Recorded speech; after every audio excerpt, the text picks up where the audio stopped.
Good day everyone, I'm Patricia May Esquinto from BSIT4B. So this is a video tutorial for Vmware installation. First, go to Google and search Vmware Workstation Pro. Click the first and then scroll down.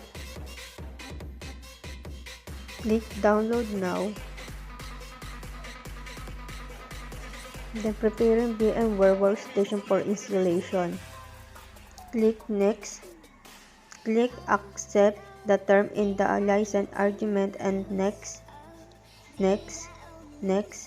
install.